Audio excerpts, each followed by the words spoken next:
الرحيم الحمد لله رب العالمين والصلاة والسلام على محمد وعلى آله وأصحابه أجمعين اهدنا الصراط المستقيم صدق الله مولانا العظيم إن الله وملائكته يصلون على النبي يا أيها الذين آمنوا صلوا عليه وسلموا تسليما اللهم صل على سيدنا وحبيبنا محمد وعلى آل سيدنا وحبيبنا محمد وبارك وسلم وصل عليه بآواز بلند الصلاة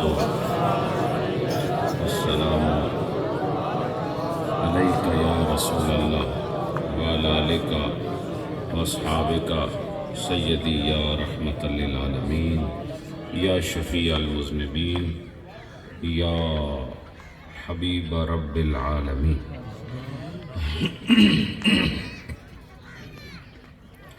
حضرات، عصر کی اذانیں ہو چکی ہیں اور عصر کی اذان ایک تو نماز عصر کی ادائیگی کا اعلان ہے، دوسرا دن کے ختم ہونے کا بھی یہ اشارہ ہے. اور یہ بڑا نازک وقت ہوتا ہے عصر کا، اور ہر وہ مومن جو اپنی زندگی کو وقت عصر کے باب میں متصور کرے اس کے اندر خوف خدا پیدا ہو جاتا ہے. ہماری حالت، کردار، طریقے، معمولات ہمیں یوں دکھاتے ہیں جیسے کہ صبح کا وقت ہو، لیکن جس دن آپ نے اپنے معمولات سے یہ ثابت کیا کہ وقت عصر ہو چکا ہے، یقیناً آپ کے معمولات پر میرے نبی پاک کے معمولات کے انوار برسنا شروع ہو جائے.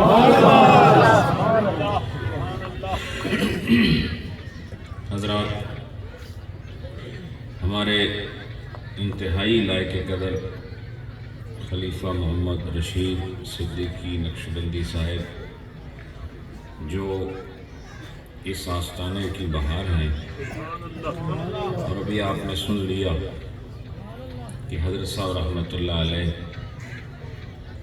جسے کپڑا پہنائیں اسے کون رسوا کر سکتا ہے؟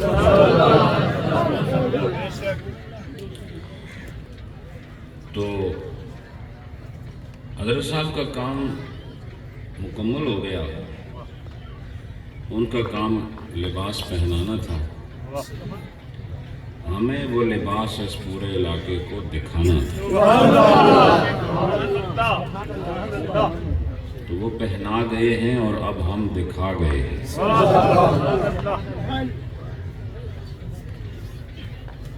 حضرات،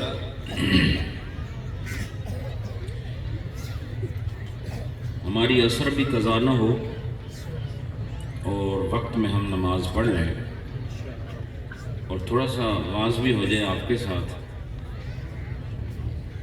اس میں پہلی جو بات ہے وہ زیادہ ضروری ہے دوسری بات سے، اور وہ نماز عصر ہے.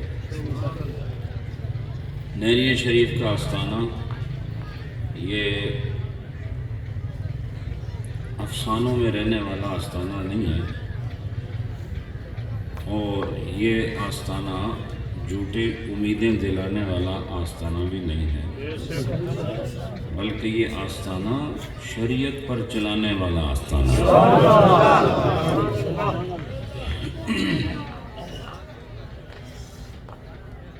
اس لیے ہم نماز کو قضا نہیں ہونے دیں گے انشاءاللہ. حضرات،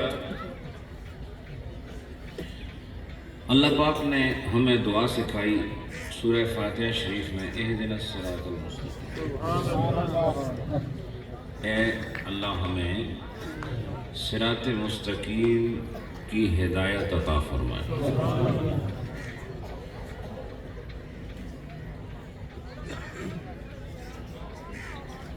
تو پھر صراط مستقیم کی ہدایت کی دعا اتنی ضروری تھی کہ اللہ نے اس کو قرآن کی تمام صورتوں میں سب سے اہم ترین صورت کے اندر داخل فرمایا، تاکہ اور کوئی قرآن پڑھے نہ پڑھے لیکن سورہ فاتحہ تو سارا جہان پڑھے گا، اور اس سورہ فاتحہ میں وہ اہدنا الصراط المستقیم بھی پڑھے گا۔ یہ دعا شدت سے مطلوب ہے، یہ دعا من عند اللہ، اللہ کی عطا ہے۔ یہ دعا یوں سمجھو کہ جو ہم نے خدا سے مانگنا ہے وہ مانگنے کا خوبصورت کلام اور صیغوں کا خوبصورت باہمی سنگم بھی خدا نے عطا فرمایا۔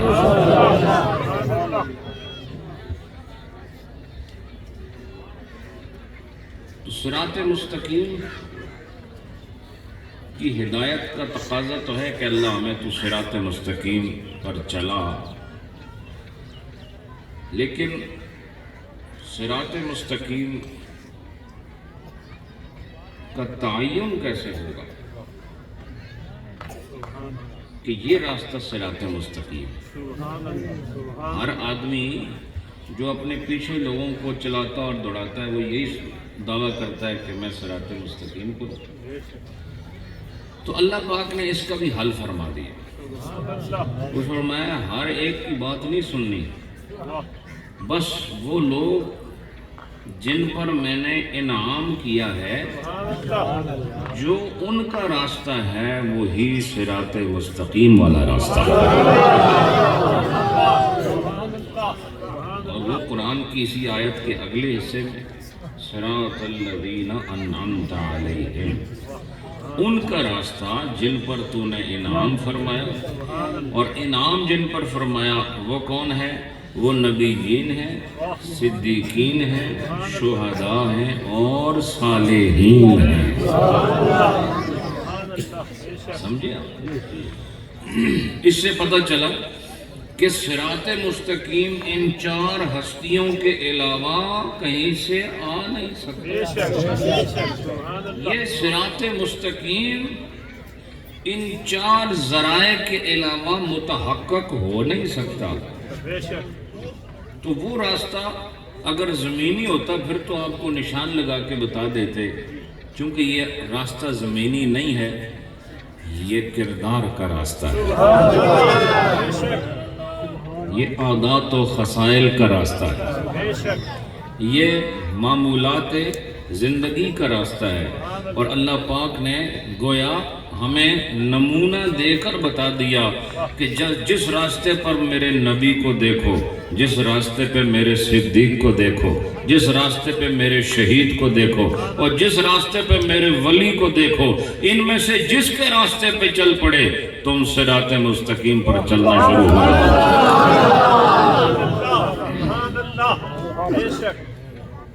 تو صراط مستقیم کا تعارف اللہ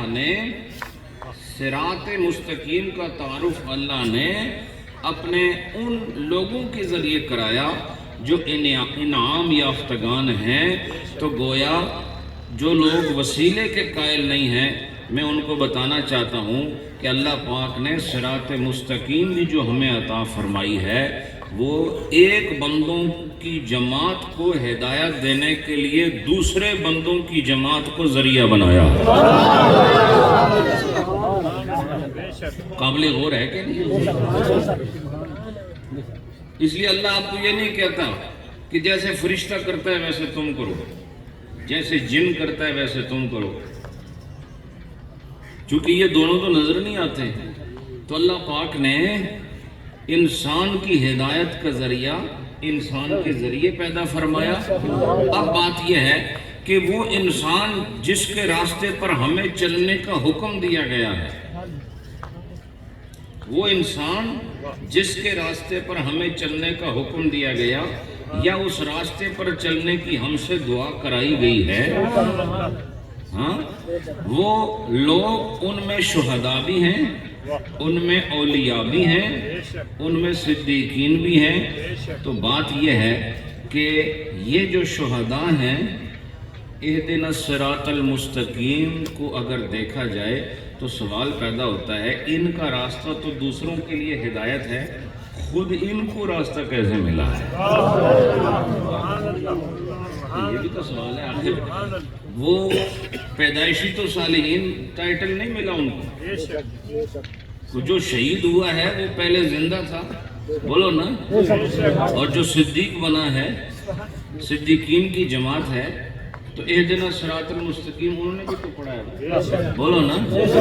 جب انہوں نے بھی پڑھا تو ہم کہتے ہیں ان کا راستہ، تو ہم کہتے ہیں جن کے راستے کو ہمارے لیے صراط مستقیم بنایا جا رہا ہے وہ بھی تو اس مقام سے پہلے کہاں تھے، ان کے لیے صراط مستقیم کہاں سے آیا ہے؟ ان کے لیے صراط مستقیم کہاں سے آیا؟ تو پتہ چلا صالحین تقوی والے ہوں یا شہداء ہوں یا صدیقین ہوں، ان سب کو اس راستے پر چلانے والے محمد الرسول اللہ ہیں، اور محمد کو اس راستے پر چلانے والے یاسین والقرآن الحکیم انک لمن المرسلین علی صراط مستقیم۔ فرمایا ساری کائنات اس میں جتنے صدیقین ہیں، جتنے شہداء ہیں، جتنے صالحین ہیں، ان کو صراط مستقیم پر چلانے والے محمد ہیں، اور محمد کو چلانے والا ساری کائنات کا خالق ہے۔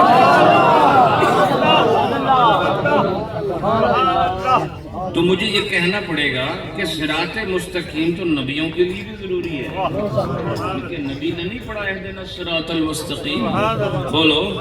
لیکن نبی کی شان کیا شان ہے کہ ادھر نبی کہتا ہے اہدنا الصراط المستقیم، ادھر اللہ کہتا ہے، اللہ کیا فرماتا ہے؟ علی صراط مستقیم۔ ادھر نبی کہتا ہے صراط مستقیم عطا فرما، ادھر خدا کہتا ہے تو چل ہی صراط مستقیم پر رہا ہے۔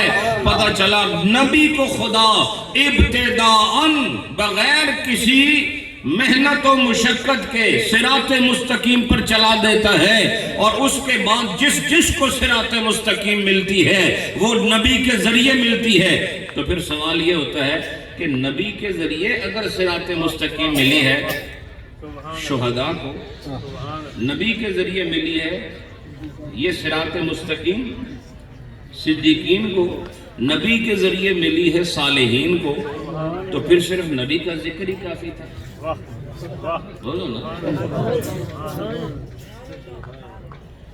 تو فرمایا اس کا جواب میں آپ کو دے رہا ہوں، جواب یہ ہے کہ ان کا ذکر اس لیے ہوا، ان کا ذکر اس لیے ہوا کہ نبی ظاہری صورت میں رہیں گے نہیں، نبی پردے میں تشریف لے جائیں گے، تو نبی جب پردے میں تشریف لے گئے خلیفہ صاحب تو صرف نبی کے الفاظ رہ جائیں گے، بولو۔ جب وہ پردے میں تشریف لے گئے تو صرف ان کے الفاظ رہ جائیں گے، ان کے کلمات رہ جائیں گے، اور ان کلمات کا عملی نمونہ پھر جو وہ پردے میں گئے تو نظر نہیں آئے گا۔ اللہ نے ان کے عملی نمونے کو ان کے کلمات کے نور سے مزین کر کے ان جماعتوں کا ذکر کر دیا تاکہ نبی پردے میں چلا بھی جائے تو پردے سے چھن چھن کر نور نکلتا ہوا ان ولیوں کے سینے میں داخل ہو، اور دنیا کائنات والے حشر تک دیکھتے رہے کہ کون سا راستہ صراط مستقیم ہے۔ تو جہاں خدا کا ولی ملے گا وہاں صراط مستقیم نظر آئے گا، اور جہاں صراط مستقیم نظر آیا وہاں نبی کا قدم نظر آئے گا، اور جہاں نبی کا قدم نظر آیا وہیں خدا کی رضا نظر آئے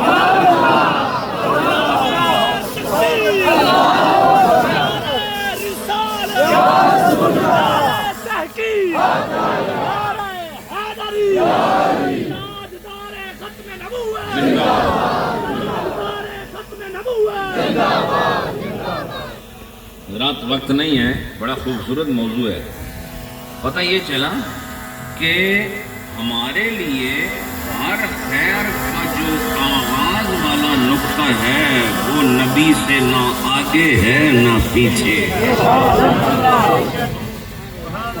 اس لیے جو صدیقین ہیں وہ صدیقین بھی محمد الرسول اللہ کی وجہ سے ہیں، جو شہداء ہیں وہ شہداء بھی رسول اللہ کی وجہ سے ہیں، اور جو اولیاء اور صالحین ہیں یہ بھی اولیاء اور صالحین محمد الرسول اللہ کی وجہ سے ہیں، اور محمد صراط مستقیم پر خدا کی وجہ سے۔ سمجھ آئے؟ اس سے کیا پتہ چلا؟ جب تم اہدنا الصراط المستقیم کہتے ہو تو صرف نری اہدنا الصراط المستقیم نال تے گل نہیں بندی۔ اللہ فرماندا ہے صراط الذین انعمت علیہم، یہ دا مطلب ہے کہ جے تسی سیدھے رستے تے ٹرنا تے انہاں لوکاں نو تلاش کرو جڑے سیدھے رستے تے پہلے تو ٹردے پے ہیں۔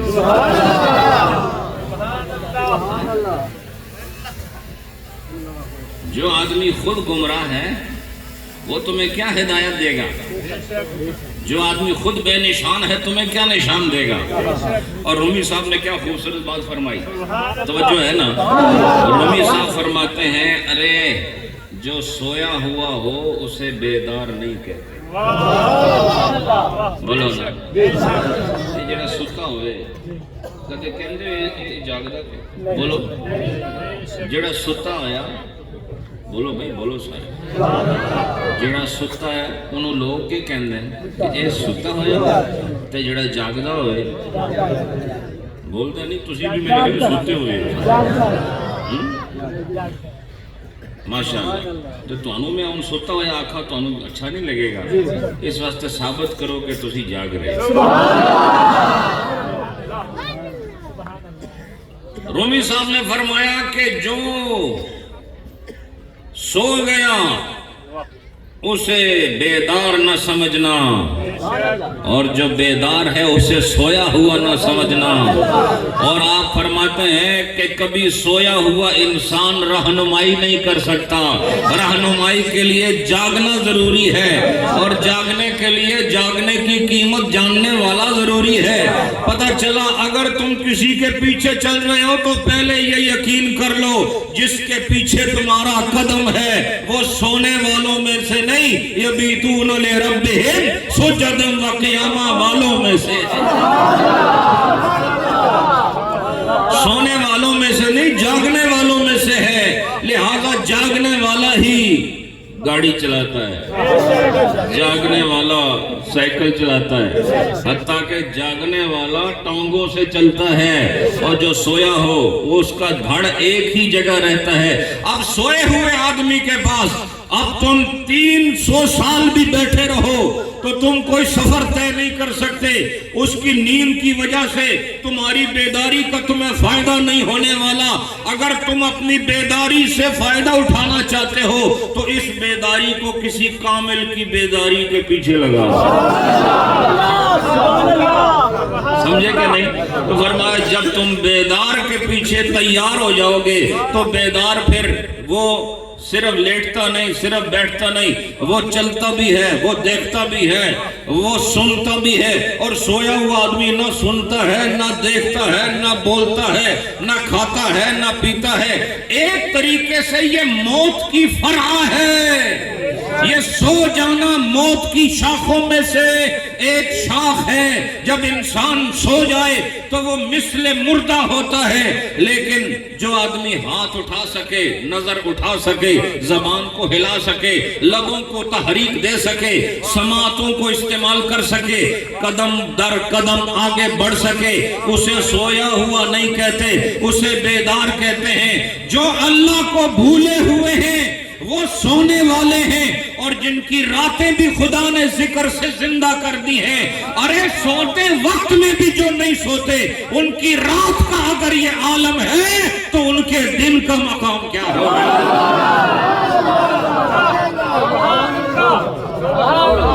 جنہ دی رات دا اے مقام ہے انہ دے سویرے اور دن دا مقام کیا ہوئے گا؟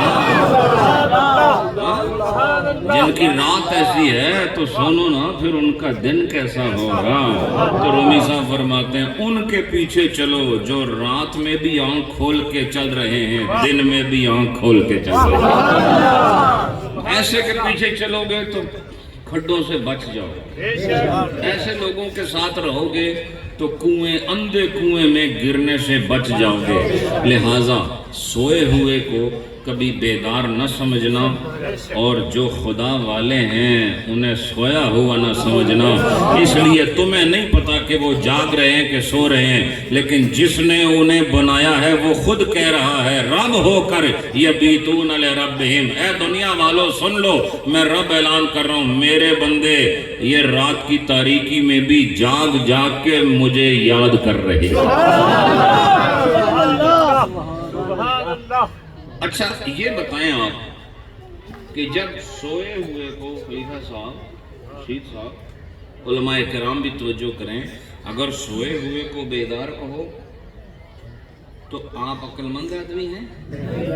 بولو نا، ہمیں تسی صدر کیوں نہ ہو جاؤ، جو سوتے ہوئے نے تسی جاگدہ آکھو گے، لوگ آکھن کے بے وقوف صدر ہے۔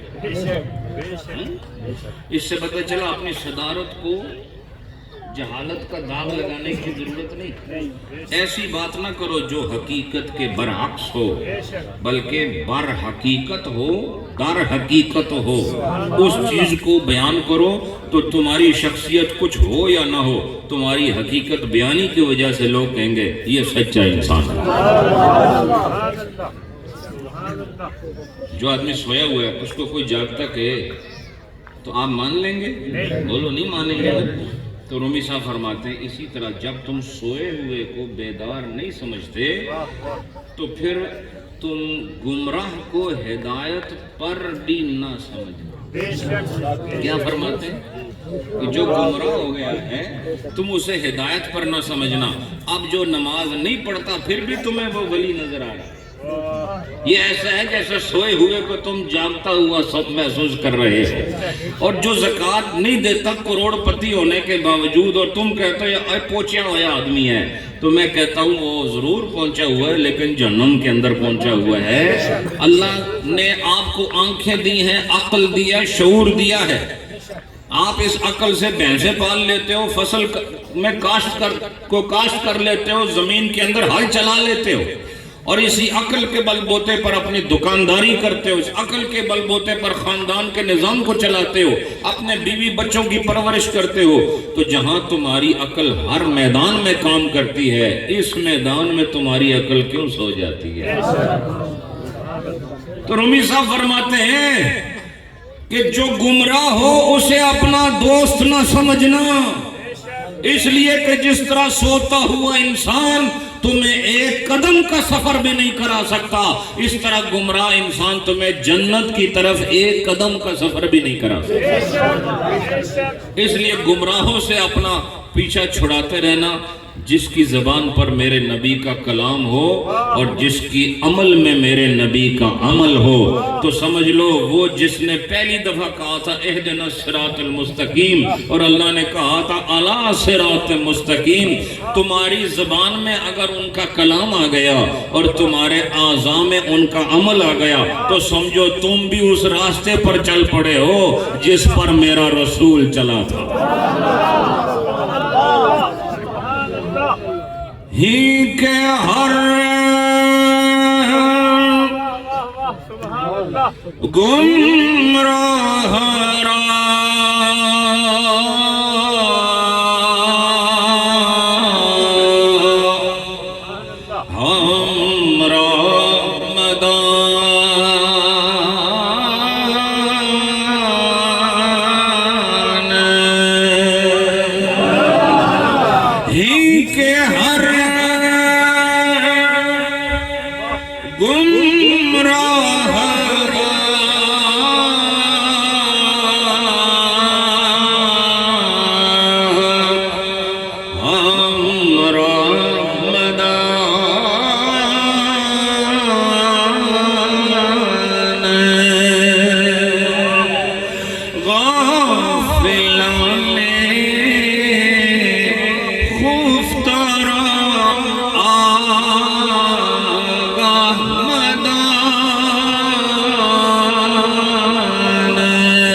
جو گمراہ ہے اسے اپنے ہمراہ نہ ماننا. کیا فرمایا جی کہ ہر گمراہ را ہمراہ مداں.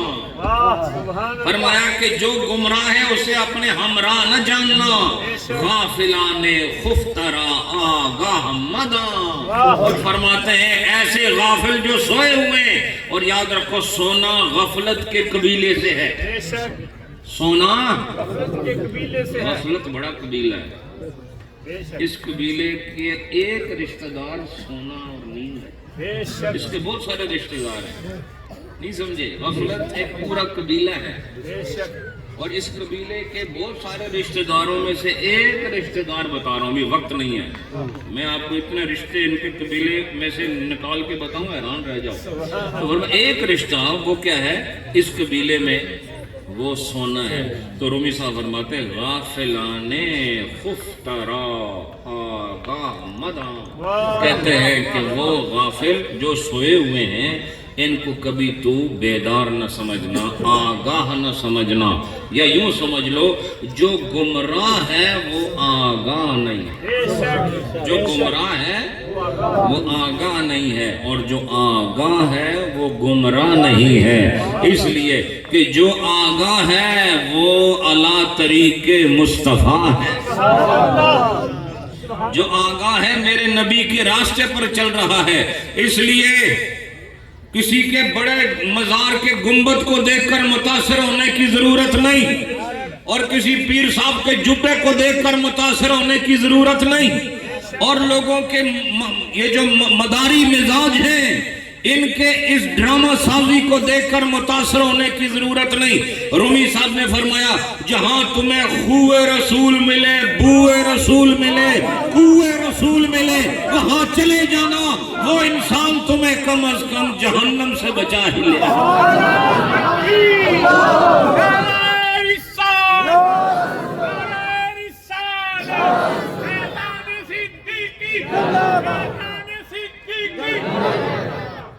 حضرات اب رومی صاحب ارشاد فرماتے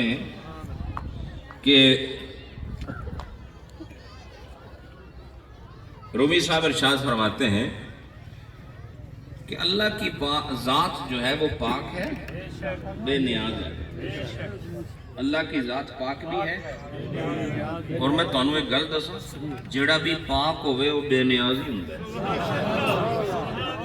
بے نیازی انہوں نہیں ہوندی جنہیں کو چھوٹے کام کیتے ہوں. نہیں سمجھے؟ اس لیے بے نیازی یہ بہت بڑی شان ہے. اور خدا کی ذات چونکہ سبحان ہے اور جو سبحان ہو وہ صمد ہوتا ہے. جو ہر نقص سے پاک ہو وہ سبحان ہے اور جو سبحان ہے وہی صاحب شان ہے. اور اس صاحب شان کو اس سبحانی حیثیت کی وجہ سے ہم صمد کہتے ہیں کہ وہ بے نیاز ہے. تو اگر تم بھی چاہتے ہو کہ اللہ کی صفت کے مظہر بن جاؤ، اس کی ذات الصمد کے مظہر بننا چاہو تو پھر اپنے اندر پاکی پیدا کرو. جو آدمی اندر باہر سے پاک ہو گیا پھر اس کو کسی کی پرواہ نہیں.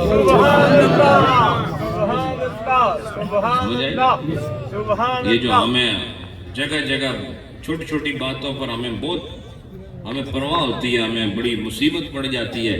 اس کی وجہ یہ ہے کہ ہمارے اندر بہت ساری ناپاکیاں نے پنجے گاڑ رکھے ہیں. تو ان پنجوں کی گرفت کو ڈھیلا کرو، ان پنجوں کی گرفت کو ڈھیلا کرو. اور وہ جو تیز ناخن تمہارے نفس کے اندر پیوست ہو چکے ہیں ان عیوب اور نقائص کے ناخنوں کا پنجہ آزاد کرو. اور یہ آزاد بازو قوت سے نہیں، قوت ایمانی سے ہی ہو. تو اپنی قوت ایمانی کا استعمال کرتے ہوئے اس پنجے سے اپنے نفس کو آزاد کرو. اور جب خواہشات اور ان برائیوں کے اس پنجے سے نفس آزاد ہو گیا تو یاد رکھو جب اس سے نفس آزاد ہو جائے تو نفس پاک ہو جاتا ہے. نفس پاک ہو جائے تو انسان بے نیاز ہو جاتا ہے. تو رومی صاحب نے ارشاد فرمایا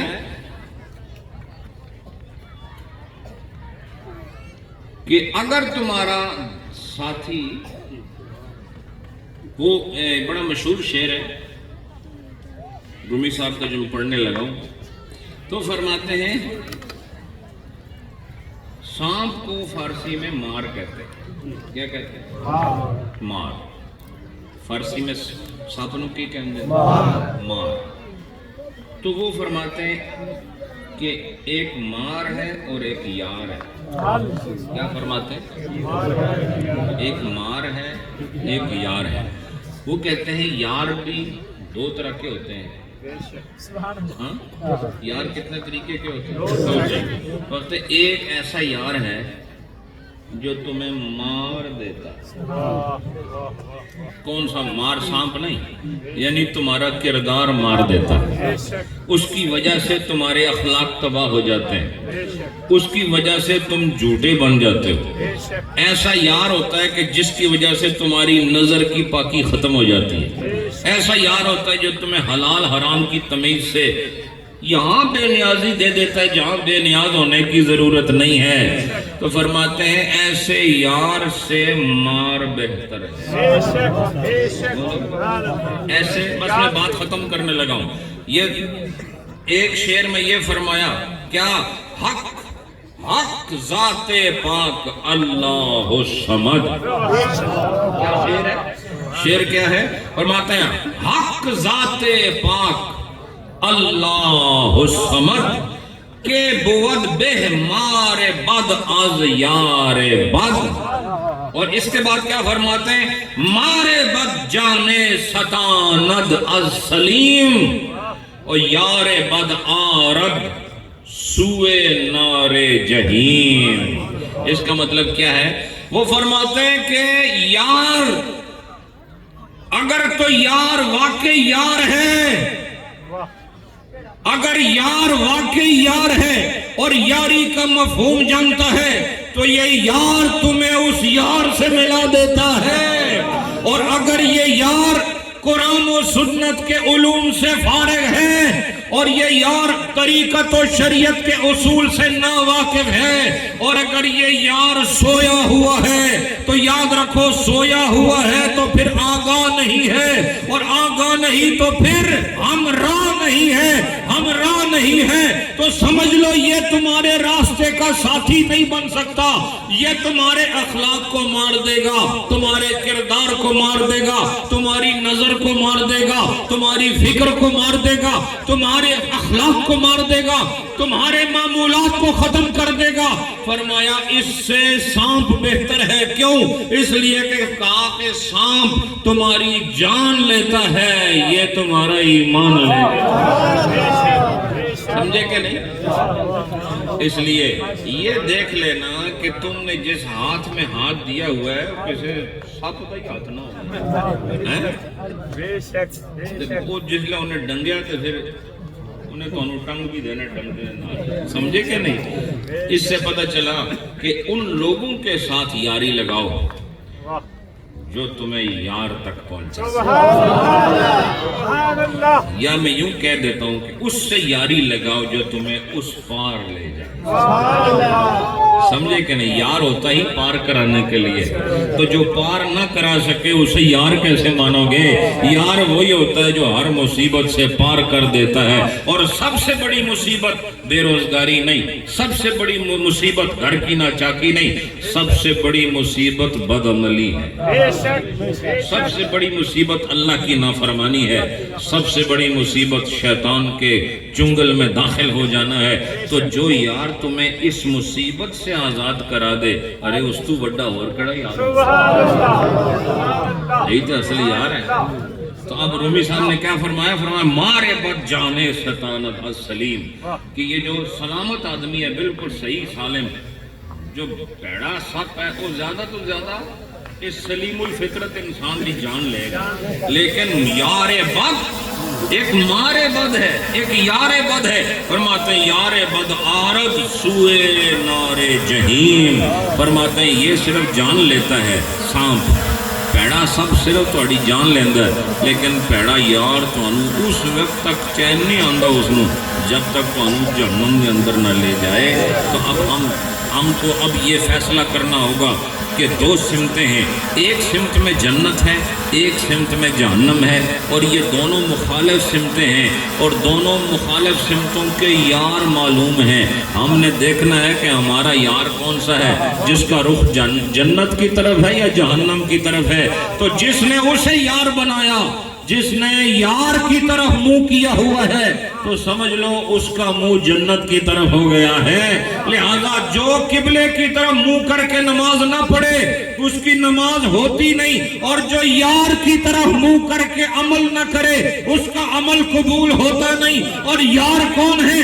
صالحین ہیں، شہداء ہیں، صدیقین ہیں، انبیاء و مرسلین ہیں۔ فرمایا اس جہان میں اب ایک ہی فرقہ ایسا ہے جو صدیقین و صالحین کا ہے، جن کے طریقے پر چل کر، جن کی طرف اپنا منہ کر کے تم یار کی طرف منہ کر کے یہ ثابت کر دیتے ہو، ان کے پیچھے چلنے سے یہ ثابت ہو گیا ہمارا منہ جنت کی طرف ہے اور ہماری پشت جہنم کی طرف ہے۔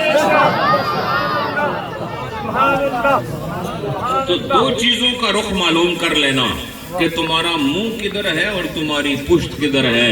اگر تو تمہارا منہ جنت کی طرف ہے تو پھر تمہاری پشت جہنم کی طرف ہے، اور اگر تمہارا منہ جہنم کی طرف ہے تو پھر تمہاری پشت جنت کی طرف ہے۔ اب میں آپ کو بتاؤں کہ جنت کا راستہ بھی یہ سڑک والا نہیں، اس کے لیے بھی کیسے تعین ہوگا کہ ہم جنتی راستہ پر ہیں؟ تو اللہ نے گویا ہمیں بتا دیا کہ جنہیں میں نے جنتی بنا دیا ہے، انعمت علیہم، بس انہی کا راستہ ہے جو تمہیں جنت کے دیواروں تک لے آئے، جو تمہیں جنت کے در و دیوار سے آشنائی دے دے گا۔ لہٰذا ان کے ساتھ چلنا ہی ہمارے لیے فخر ہے، ان کے ساتھ رہنا ہمارے لیے اللہ کی طرف سے عنایت ہے۔ حضرات، اسی لیے ہم کہتے ہیں اس جگہ جا کے بیٹھو جہاں بیٹھنے سے گناہ معاف ہوتے ہیں، اس ہاتھ میں ہاتھ دو جس ہاتھ کے ہاتھ میں آنے کے بعد انسان نیکی کے ساتھ پیار شروع کر دیتا ہے، اور اس شخصیت کے ساتھ رہو جو تمہیں ذکر کرا کرا کے دنیا کی محبتوں سے تمہارا دل آزاد کر دیتے ہیں، اور اس کے ساتھ رہو جو تمہیں خدا کے ساتھ رکھنے کی اہلیت رکھتا ہے۔ اور خدا کے ساتھ رہنے کے لیے ایمان کے بعد اخلاص اور نیک عمل کی ضرورت ہوتی ہے۔ عمل کے لیے نمونہ چاہیے، نمونے کے لیے شخصیت چاہیے، اور اللہ نے وہ شخصیت اہل اللہ کی صورت میں امت مصطفیٰ کو عطا کی۔ حق ذات پاک اللہ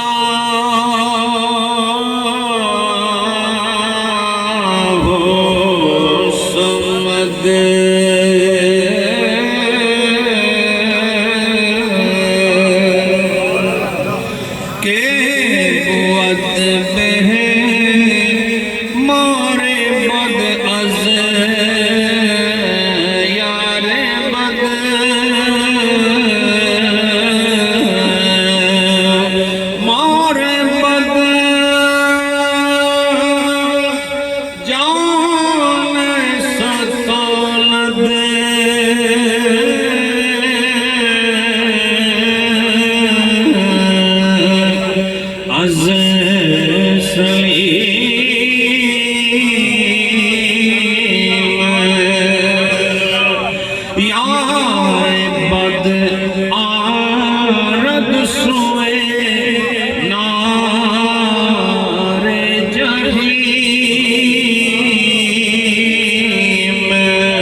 ہمیں کامیابی کے راستے پر ڈالنے کی کوشش کی ہے، یہ بھی وجہ یہ ہے کہ خدا نے انہیں صالحین کی جماعت میں پیدا کیا۔ اس لیے صالحین کون ہوتے ہیں؟ عام طور پر صالحین ان کو کہا جاتا ہے جو بہت زیادہ نیک عمل کرے، بہت زیادہ، اور نیک عمل کی اس کی کوئی منتہا نہیں ہے، بولو، اس کے لیے کوئی یہ نہیں کہ یہ حد ہے اس کے بعد اب نیکی نہیں ہو سکتی۔ تو اللہ نے نیکی اور برائی دونوں کی حدیں پائی بھی نہیں کی۔ جتنا پیڑا بننا چاہو بن سکتے ہو، جتنا چنگا بننا چاہو بن سکتے ہو۔ تو پھر سنو